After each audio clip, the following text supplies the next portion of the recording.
Brian Smith, publisher of Inside the Knights on Fan Nation, powered by Sports Illustrated, and I'm here to bring you a few thoughts about college football's week one, which is almost complete minus the Florida State and Notre Dame game. Here are a few things to start off with. Number one, the offensive line play in college football is very bad right now. You can tell that the time off and all the different things with quarantine and different opportunities to not just be in a normal situation really impacted it. Offensive lines are generally one of the lowest rated in terms of first or second week, but this year was exceptionally bad. With that being stated, some of the offenses will probably get going in weeks 2 or 3, but consider the following. Georgia didn't score an offensive touchdown. Clemson didn't score an offensive touchdown. They played each other and they have good defenses, but that's pretty unusual. If you look at Alabama, their offensive line did okay, and they helped Bryce Young score a lot of points with explosive plays, but it could have played better as well. He was under some duress, even though they won pretty handily over Miami. Speaking of the Hurricanes, their offensive line is atrocious, and that's not something that's new. It's something that was expected to be a concern, but probably not to the level that Miami played this weekend. They were really bad. UCLA, they handled LSU's front, which makes absolutely no sense. LSU has quite a bit of talent along the offensive line, and the new hire they put in place at the offensive line coach, I'm not even going to say his name, didn't do very well. The reviews are bad. LSU laid a complete egg in Los Angeles, and a lot of it has to do with the running game. They didn't even come close to being effective with it and pretty much abandoned it and just threw the football. If you look at UCLA, on the other hand, they're probably the one offensive line that really did a nice job.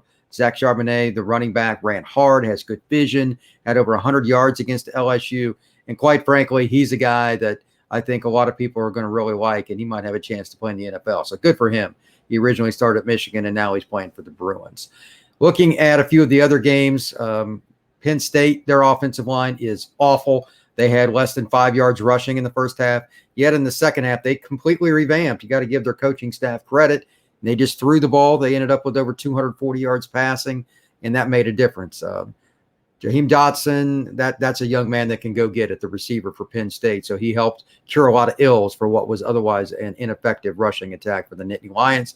But they came out victorious, and they defeated the Badgers at Camp Randall Stadium. So good for them. Wisconsin's offensive line did okay, but still not Wisconsin-like, and overall they were just solid. It's not as good, but that's the theme. The first thing I think of with college football, the offensive lines were bad, and that's part of the reason that we saw very limited play on Saturday and even on Thursday and Friday prior to that. So curious to see what Notre Dame and Florida State do, but both of them have questions about their offensive lines as they get ready for tonight's 7:30 kickoff. With that, here are some overall thoughts about the teams. Number one, anybody that states that Alabama is not the number one team in the country right now isn't watching the same game that I am. They defeated a very poor Miami team. That offensive line so bad it just negated their skill talent. But at the same time, Alabama did it in a precision type of way. Bryce Young, the sophomore quarterback out of Mater Dei in Los Angeles, did a tremendous job of just identifying everything that he needed to do. Throw it away when it was needed, hit the check down. He threw it to Jamison Williams for a big play on a corner route that ended up being a 94-yard touchdown. The little things. That's his first college start. Over 300 yards passing, 4 touchdowns, no interceptions. Now, there's always room for improvement, and he missed a few here or there, but he actually had a couple of drops as well. Alabama's offense is going to be very potent once again. I don't think they have a Najee Harris at running back. They've got Brian Robinson Jr. and a few other guys that are good players, but nobody quite on Najee's level. And that'll be a 2 or 3-headed monster throughout the season. Chase McClellan, Trey Sanders, Brian Robinson, they're all good football players. Curious to see what they do moving forward.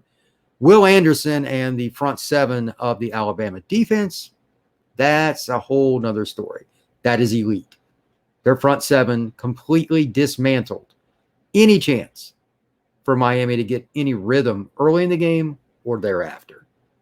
When you take away a running game the way they did, and Cameron Harris is an NFL player, in my opinion, the running back for the Canes, completely took him out because he had 2 and 3 guys in his face by the time he got to the line of scrimmage or just past it. You know, that's just not acceptable way to grade him, so I'm not going to. But that's a big part of football. How do you rally to the ball? And Alabama did a tremendous job. I don't know how good Alabama's secondary is because they didn't have to do much. The front seven dominated that much. And that is a leading point into the second game.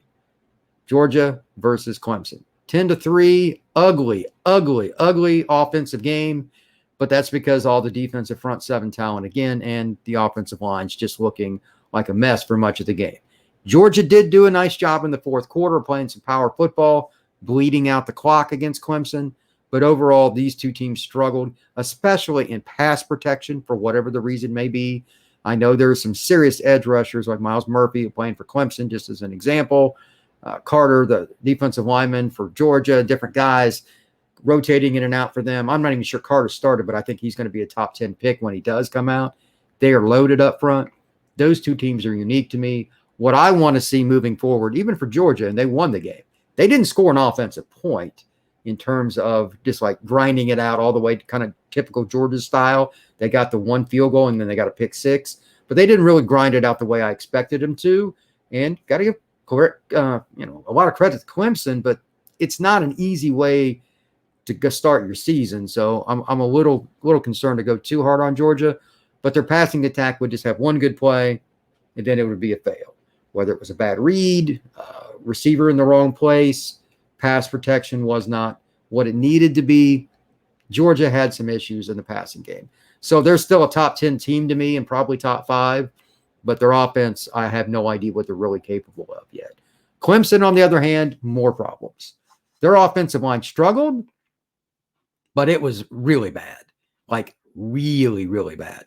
The offensive linemen just didn't look in sync at all.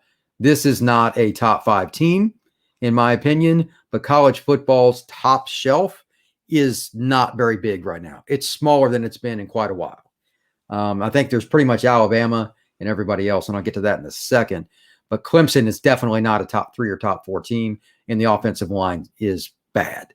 With that, DJ Ucla, great arm, can make some serious throws, and he did during the game make some of those throws, but his eyes were going down because he didn't feel comfortable with his offensive line. It was very apparent. With that, you're going to struggle. I don't care how good your receiving core is. I do not care how good your running backs are. And by the way, they do not have the same type of running back situation. Losing a certain player that is now in the NFL has killed them because they don't have a guy breaking tackles and making plays beyond the line of scrimmage. Nagata looked good at receiver. They've got some potential there. But the biggest problem for the Tigers is something they do not control: their schedule. The Atlantic Coast Conference stinks. It is awful, even bad by their own standards recently. Florida State, we don't know yet, so we have to leave them out. They play Notre Dame tonight. Miami is terrible. North Carolina was upset 17-10 against Virginia Tech. Maybe Virginia Tech's going to be this year's surprise team. We don't know, but it's one game. But North Carolina looked really bad. And then who else? I mean, I don't expect Duke or Wake Forest. No offense to them. I don't think they're going to be that much. What's Pittsburgh going to do? I don't know. NC State, they had a win, but they didn't really play anybody. These are the teams in their league. They're not going to get another chance at a top-tier team. So Clemson could be in some trouble. The other part of this, Clemson doesn't have a good perception, just like the way they played. It was just ugly. The eye test, they failed. 3 points. 3 points. That's not going to get it done. Defense was good, but Clemson's in trouble. Moving on to North Carolina real quick. They scored 10 points against a team that couldn't stop a lot of teams last year on defense. Virginia Tech, hats off to them. They played well, but this pretty much eliminates North Carolina and any chance of making the playoff. You can tell if they're struggling with them, they're going to lose a couple more games. They don't have the same kind of firepower. They lost some speed at receiver, and they lost their top 2 running backs, and they are not nearly as good as last year. So it's unfortunate for the ACC in North Carolina, but it is what it is. Let's see what Virginia Tech does. That's the good news from that. Moving on, Ohio State found a way to kind of hold off against Minnesota. It was a road game, but the offense was inconsistent. First-time starter, sophomore, good athlete, got some size, got some strength in his arm, but they were up and down. And the running game struggled at points, but then it would hit a big play. So it's going to be interesting to see if Ohio State can be a little more consistent moving on. Ryan Day's proven, as just most people know, to be a really good offensive mind, but young quarterback, it's a little different. First-time starter. So I'm kind of curious to see what he does in weeks 2 and 3 more than most, because he has a tremendous amount of potential. So keep that in mind. I don't think that Ohio State's going to struggle in the Big Ten that much, especially after what I saw from the Penn State-Wisconsin game. Michigan, I don't know. One of their best players got hurt, was carted off. I had some hope for them, but then, you can't lose your best player, then go beat Ohio State. That's not how it works. So much like Clemson, they're in a situation where the league is not very balanced. Maybe not as bad as the ACC, mind you, but it's not balanced. The team that did impress me, Penn State, Wisconsin, was an ugly, awful football game. Penn State's offensive line, terrible. The team that impressed was Iowa. Their defense held Indiana, an explosive offense, one that torched Ohio State last year, to 6 points. Now, Indiana lost some players, I get that, but 6 points. Indiana threw 3 interceptions. Iowa ran the football well. Goodson, their running back, not many people know about him. He is legit. He is an NFL player, 19 carries for 99 yards. Iowa has serious talent at a key spot. And their offense, if they've got a real running back, and they do, they can grind on teams. They could beat Ohio State. It would not surprise me.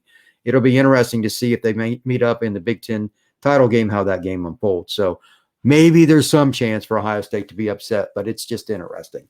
Looking at the rest of this season so far, there's one game that everybody's like, wow, did that really happen? And that would be UCLA toppling LSU. The Bayou Bengals went out to LA and got their butts handed to them. They couldn't run the ball at all. And then on the other side, UCLA ran it all up and down the field on the LSU Tigers.